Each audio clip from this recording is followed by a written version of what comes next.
Qëndrimi me orë të zgjatura përpara kompjuterit apo telefonit ka bërë që shumë të rinj të shfaqin probleme me shpinën apo si quhet ndryshe gunga e bizonit. Specialistët thonë se ky nuk është vetëm një problem estetik. Nuk është vetëm ana estetike, është ana funksionale.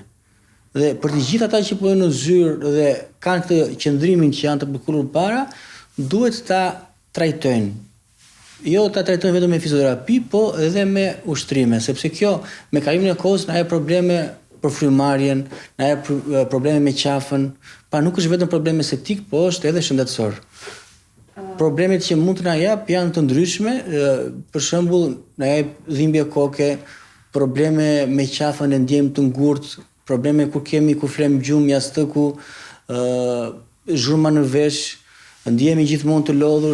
Fëmijët dhe të rinjt e moshës 20 deri 30 vjeç janë ata të cilët vuajnë më së shumti nga këto deformime, ndërsa specialistët rendisin disa këshilla.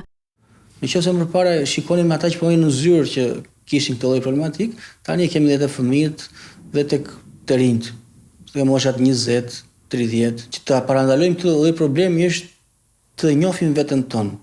Siç bëjmë kujdes për shembull me ushqimin, duhet që dhe trupin ta ushqejmë me lëvizje. Duhet dim që ne rrim gjithmonë 8 orë në një pozicion të caktuar. Kjo do bëhet postura jonë, sepse fashat muskulare do mësohen gjithmonë në atë lloj pozicioni. Kështu që ne kur punojmë duhet të ndrojmë disa postura, nuk mund të rrim 8 orë në një pozicion. Dhe të shkojmë që ato orët e tjera do jetë ajo postura jonë se trupi është mësuar në atë lloj pozicioni.